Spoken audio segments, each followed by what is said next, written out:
हाँ जी मित्रों, की हाल चाल। एज प्रॉमिस्ड आज वाले वीडियो में भी होने वाला है एक काफी तगड़ा गिव अवे। एक दो नहीं बल्कि पूरे 3 माइक का गिव अवे। एंड इस गिव अवे में पार्टिसिपेट करने का रूल काफी ज्यादा सिंपल है। इस वीडियो को पूरा एंड तक देखो और इस वीडियो में 1.5 के लाइक्स कंप्लीट कर दो with 20K views. So let's start. 2024 खत्म हो चुका है। इसी के साथ जो तुमने सपने देखे थे कि तुम इतने सब्सक्राइबर्स कंप्लीट कर लोगे, अपना चैनल मोनेटाइज कर लोगे, चैनल से अर्निंग करना स्टार्ट कर दोगे, वो सब भी साल खत्म होते ही खत्म हो चुका है। तुमने चैनल क्रिएट तो किया, उस पे मेहनत भी किया, मगर उसे ग्रो नहीं कर पाए। अब इतना सब होने के बावजूद भी अगर तुम एक न्यू चैनल स्टार्ट करने का सोच रहे हो ना, तो मत सोचो, बिल्कुल भी मत सोचो। बिकॉज पिछले 1 सालों के अंदर मैंने तुम लोगों के 500 से ज्यादा चैनल्स को विजिट किया है, उन्हें एनालाइज किया है, उन्हें देखा है। एंड उन सभी चैनल्स के ग्रो ना होने के पीछे सिर्फ और सिर्फ एक वजह था, जो कि तुम में से 90% लोगों को पता होगा नहीं। एंड अगर तुम्हें पता होगा भी देन तुम उसे इग्नोर कर देते हो, जिसकी वजह से तुम ना जाने अपना कितना साल यूट्यूब के ऊपर बर्बाद कर देते हो। एंड जब तक तुम्हें इन चीजों के बारे में पता चलता है तब तक बहुत देर हो चुका होता है, जिसके बाद तुम्हारे पास बचता है सिर्फ और सिर्फ डिप्रेशन, डिमोटिवेशन एंड तुम्हारा वो हारा हुआ चैनल। अब ये सेम चीज तुम्हारे साथ ना हो, इसीलिए मैंने जो गलतियां की है, जो चीजें तुम्हें एक चैनल स्टार्ट करने से पहले पता ही होना चाहिए, ताकि तुम्हारा भी हाल उन चैनल्स की तरह ना हो जाए। एंड जो ब्लूप्रिंट मैंने खुद फॉलो किया था, वो सभी चीजें मैं सिर्फ और सिर्फ तुम्हारे साथ शेयर करने वाला हूँ, ताकि तुम एक्चुअली में ग्रो हो सको। अब वैसे तो ये वीडियो सिर्फ और सिर्फ मेरे पेड मेंबर्स के लिए होने वाला था, बट तुम्हारे रिक्वेस्ट की वजह से मैं ये वीडियो पब्लिकली अवेलेबल कर रहा हूँ। अब जिस चीज के बारे में मैं तब से बात कर रहा हूँ वो कोई और नहीं बल्कि है बिफोर यू स्टार्ट, जिसके बेसिकली 6 इंपॉर्टेंट मेजर पॉइंट्स है। एंड हाँ, ये वीडियो तुम तभी देखना जब तुम्हारे अंदर इन सभी चीजों को कंसिस्टेंटली फॉलो करने का हिम्मत हो, वरना कोई फायदा नहीं होने वाला। अब देखो, most of the new creator algorithm word सुन के ही दूर भागने लगता है, बिकॉज उन्हें लगता है एल्गोरिदम कोई रॉकेट साइंस है। बट एक्चुअली में एल्गोरिदम वर्ड सुनने में जितना टफ लगता है उतना है नहीं। यूट्यूब के लिए एल्गोरिदम का सिंपल सा मतलब है ऑडियंस। अब ऐसा मैंने क्यों कहा, ये मैं तुम्हें अगले 2 मिनट में एक्सप्लेन कर ही दूंगा। But on a broad basis YouTube का एल्गोरिदम मेनली 3 चीजों पे डिपेंड करता है। पहला तो है टाइटल एंड डिस्क्रिप्शन, दूसरा है एंगेजमेंट एंड तीसरा है तुम्हारे वीडियो का थंबनेल। तुम्हारे वीडियो के टाइटल एंड डिस्क्रिप्शन से यूट्यूब को ये पता चल जाता है कि तुम्हारा वीडियो किस टॉपिक पे एंड तुम्हारे वीडियो को किन लोगों को रिकमेंड करना है। अब एक बार YouTube को ये पता चल जाता है कि तुम्हारा वीडियोस किसे रिकमेंड करना है, इसके बाद आता है सेकंड फैक्टर, जो कि है थंबनेल। अब देखो, भले ही तुमने दुनिया का सबसे बेस्ट थंबनेल डिजाइनर हायर करके अपने लिए सबसे बेस्ट थंबनेल ही क्यों ना बनाया हो, इससे YouTube को कोई फर्क नहीं पड़ता। YouTube जो देखने वाला है वो है तुम्हारे वीडियो का CTR। अगर सिंपल शब्दों में कहूँ तो CTR वो डेटा है जिससे ये पता चलता है कि कितने लोगों ने तुम्हारे वीडियो पे क्लिक किया। फॉर एग्जाम्पल, अगर YouTube ने तुम्हारे वीडियो को 100 लोगों को रिकमेंड किया एंड उनमें से 10 लोगों ने क्लिक किया, इट मीन तुम्हारे वीडियो का CTR 10% है। अब एक बार लोगों ने तुम्हारे वीडियो को क्लिक कर लिया, इसके बाद जो तीसरा फैक्टर आता है वो है एंगेजमेंट। अब एंगेजमेंट में सबसे पहला चीज होता है एवरेज व्यू ड्यूरेशन, जिसे हम AVD भी बोलते हैं, यानी कि लोग तुम्हारे वीडियोस को कितने देर तक देख रहे हैं। अब देखो, जो मैंने स्टार्टिंग में कहा था कि एल्गोरिदम यानी कि ऑडियंस, इसका मेन काम यहाँ आता है। लोग जितने देर तक तुम्हारे वीडियोस को देखेंगे, तुम्हारे वीडियोस में उतने बार एडवर्टीजमेंट रन होगा, एंड जितना ज्यादा एडवर्टीजमेंट रन होगा उतना ही ज्यादा प्रॉफिट यूट्यूब को होगा एंड क्रिएटर को भी होगा। यूट्यूब एक पब्लिक प्लेटफॉर्म है जिसका मेन एम है प्रॉफिट करना, एंड उन्हें प्रॉफिट तभी होगा जब ऑडियंस उनके प्लेटफॉर्म में ज्यादा से ज्यादा टाइम तक बने हुए रहेंगे। एंड इसीलिए एल्गोरिदम को डिजाइन इसी तरीके से किया जाता है जिससे मैक्सिमम ऑडियंस मैक्सिमम टाइम तक यूट्यूब पे टिके रहे। अब इसी एंगेजमेंट का दूसरा फैक्टर है कमेंट्स एंड लाइक्स। अब यूट्यूब के लिए ये मैटर नहीं करता कि वो लाइक्स या फिर डिसलाइक, सिंपली यूट्यूब को चाहिए कि लोग तुम्हारे वीडियो के साथ एंगेज करें। एंड एंगेजमेंट का अगला जो फैक्टर है वो है शेयर। लोग जब तुम्हारे वीडियोस को शेयर कर रहे हैं, इट मींस अलग अलग प्लेटफॉर्म से लोग यूट्यूब पे आ रहे हैं, एंड यूट्यूब को चाहिए भी यही कि लोग दूसरे प्लेटफॉर्म से यूट्यूब पे आए, अपना टाइम यूट्यूब पे इन्वेस्ट करें। सो अगर तुम्हारे वीडियो का एंगेजमेंट अच्छा है, देन यूट्यूब तुम्हारे वीडियोस को और भी ज्यादा लोगों को रिकमेंड करेगा। एंड अगर उन लोगों ने भी तुम्हारे वीडियोस पे क्लिक किया एंड वॉच किया, देन तुम्हारे वीडियोस पे एक्सपोनेंशियली व्यूज आना शुरू हो जाएंगे, जिसके बाद तुम्हें वायरल होने से कोई भी नहीं रोक सकता। सो अगर ओवरऑल में बात करूं, देन अगर तुम्हें एल्गोरिथम को समझना है, देन तुम्हें ऑडियंस को समझना होगा कि ऑडियंस को क्या देखना पसंद है। एंड एक बार जब तुम ये समझ जाओ, देन एल्गोरिथम तुम्हारी मुट्ठी में होगा। अब सिर्फ और सिर्फ एल्गोरिथम को जान के तुम ग्रो तो नहीं हो सकते ना, इसलिए तुम्हें चाहिए होगा पॉइंट नंबर 2।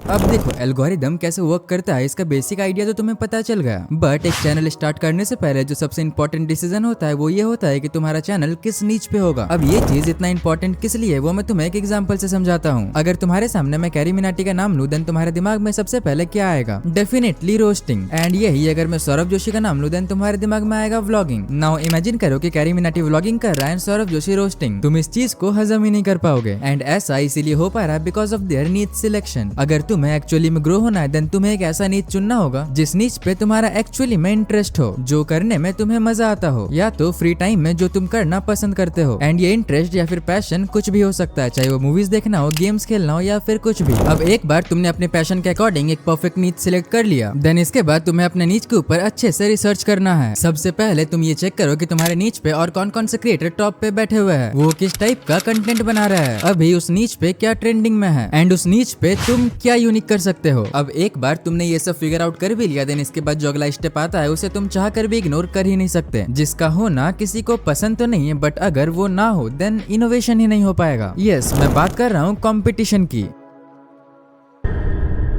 अब तुमने जिस नीच पे चैनल क्रिएट किया है उस पे कंपटीशन ना हो, इसका प्रोबेबिलिटी एक चने के ढेर में मटर को ढूंढने जितना है, ना के बराबर। अब देखो, अभी के टाइम यूट्यूब पे पहले से ही काफी ज्यादा ऑडियंस बेस अवेलेबल है, एंड इसी के साथ उनके पास एक वैरायटी ऑफ ऑप्शंस है जिनमें से वो चाहे तो किसी का भी वीडियो देख सकते हैं, एंड ये हो पा रहा है जस्ट बिकॉज ऑफ कंपटीशन। सो तुम्हें कुछ ऐसा करना होगा जो कि उस कंपटीशन को ब्रेक करे। लाइक अगर मैं एक रिसेंट एग्जांपल दूं, देन तुम पूरव झा को तो जानते ही होगे। अभी के टाइम जहां आशीष चंचलानी, भुवन बाम, BBK वाइन्स इनके वीडियोस को आने में काफी ज्यादा टाइम लग रहा था, जिसके वजह से उस नीच पे उस टाइप के क्वालिटी कंटेंट का कमी हो चुका था, एंड उस कमी को सही टाइम में समझ के फुलफिल किया पूरव झा ने, जिसके वजह से वो अभी के टाइम काफी ज्यादा पॉपुलर हो चुके हैं। एंड तुम भी कुछ ऐसा ही कर सकते हो। लाइक तुम अपने नीच पे ये रिसर्च करो कि तुम्हारे नीच पे किस चीज का कमी है, एंड एक बार तुम्हें ये भी पता चल जाए देन आता है क्वालिटी। जैसा कि मैंने तुम्हें अभी कहा कि ऑडियंस के पास अभी एक वेराइटी ऑफ ऑप्शंस है, सो अभी तुम्हें अपने वीडियोस के क्वालिटी पे काफी ज्यादा फोकस करना होगा ताकि ऑडियंस तुम्हारे वीडियोस को पसंद भी करे, देखे भी, एंड रिपीटेडली तुम्हारे चैनल पे विजिट करते रहे। एंड इसी के साथ तुम्हें एक और चीज पे अभी काफी ज्यादा फोकस करना होगा ताकि तुम लॉन्ग टर्म तक सरवाइव कर सको।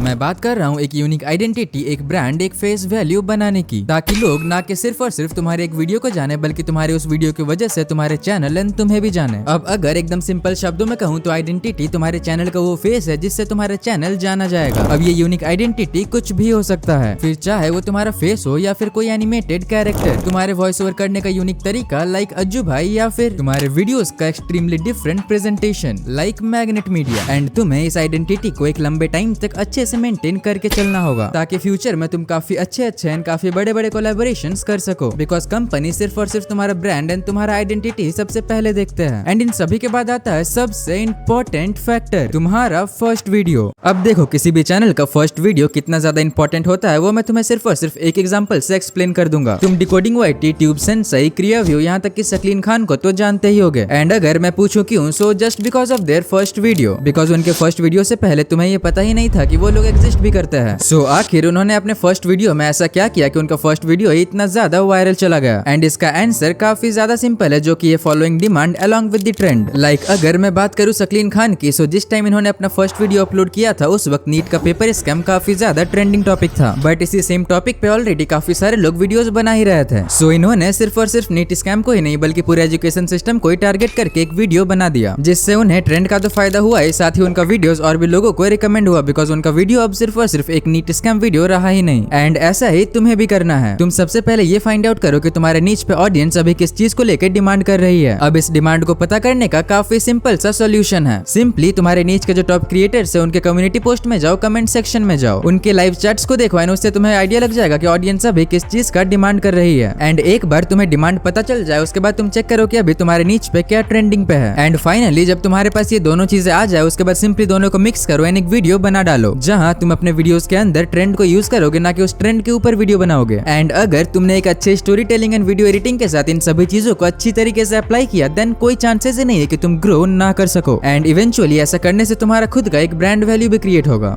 अब मान के चलो तुमने ये सभी चीजें बिल्कुल सही से कर लिया, बट अगर तुम्हें पॉइंट नंबर 6 के बारे में पता होगा ही नहीं, देन ये सभी चीजें बिल्कुल बर्बाद हैं, तुम यूट्यूब पे सर्वाइव ही नहीं कर सकते। मैं बात कर रहा हूँ यूट्यूब के पॉलिसीज के बारे में। अब देखो, अगर तुम्हें अपने चैनल को फुल्ली मोनेटाइज करना है, देन तुम्हें 1000 सब्सक्राइबर्स एंड 4000 आवर्स का वॉच टाइम चाहिए होगा। बट वहीं अगर तुम्हारा एक शॉर्ट्स चैनल है, देन तुम्हें 1K सब्सक्राइबर्स के साथ लास्ट 90 डेज के अंदर 10 मिलियन व्यूज चाहिए होगा। एंड अब अगर तुम सोच रहे होंगे कि शॉर्ट्स क्रिएट करके तुम करोड़पति बन जाओगे, then let me give you a reality check. एक शॉर्ट्स चैनल पे अर्निंग ना के बराबर होता है अनटिल एंड अनलेस तुम्हारे हर एक शॉर्ट्स पे मिलियंस में व्यूज आ रहे हो, जो कि 90% ऑफ द टाइम नहीं होता है। एंड पिछले कुछ महीनों के अंदर AI का इन्फ्लुएंस देखते हुए यूट्यूब ने काफी नए पॉलिसीज को भी इंप्लीमेंट किया है। लाइक अगर मैं बात करो AI वॉइसेस की, सो तुम AI वॉइसेस को यूज तो कर सकते हो, उसे यूज करके अपने चैनल को मोनेटाइज भी कर सकते हो। बट अगर तुम किसी और के वॉइस को क्लोन करके अपने वीडियोस में यूज करते हो देन उस टाइप के चैनल मोनेटाइज नहीं होते। लाइक तुमने काफी सारे चैनल्स वगैरह देखे होंगे जहाँ नरेंद्र मोदी गाना वगैरह गा रहे हो, तो उस टाइप के चैनल बिल्कुल भी मोनेटाइज नहीं होते। तुम अगर अपने वीडियोस में वायलेशन को यानी कि मारपीट को प्रमोट करते हो देन उस टाइप के कंटेंट भी मोनेटाइज तो नहीं होते, ऊपर से तुम्हारे चैनल पे कॉपीराइट स्ट्राइक तक आ सकता है। तुम अपने वीडियोस में चाइल्ड अब्यूज को शो नहीं कर सकते, तुम किसी और के कंटेंट को कॉपी नहीं कर सकते विदाउट देयर परमिशन और without giving them proper credit. And recently कुछ दिनों पहले यूट्यूब का एक नया पॉलिसी आया है जहां तुम क्लिकबेट भी नहीं कर सकते। एंड ये पॉलिसी जनरली एप्लीकेबल होगा न्यूज चैनल्स के लिए, बिकॉज वो लोग एक्सट्रीम लेवल पे क्लिकबेट करते हैं। लाइक उन्होंने थंबनेल में लिख दिया कि नरेंद्र मोदी अब नहीं रहे एंड उनके वीडियो में उससे रिलेटेड कुछ है ही नहीं। एंड अगर तुम भी इस लेवल का एक्सट्रीम क्लिकबेट करते हो देन तुम्हारा भी चैनल टाटा बाय बाय हो सकता है। Bye bye tata. अब देखो सिर्फ और सिर्फ सुन के कुछ होने वाला तो है नहीं, सो अभी जाओ एक न्यू चैनल क्रिएट करो एंड इन सभी चीजों को अच्छी तरीके से इम्प्लीमेंट करो एंड चैनल को सब्सक्राइब कर लो। एंड रेवेन्यू जानने के लिए जो मैंने अब तक अर्न किया है उसके लिए इस वाले वीडियो पे क्लिक करो।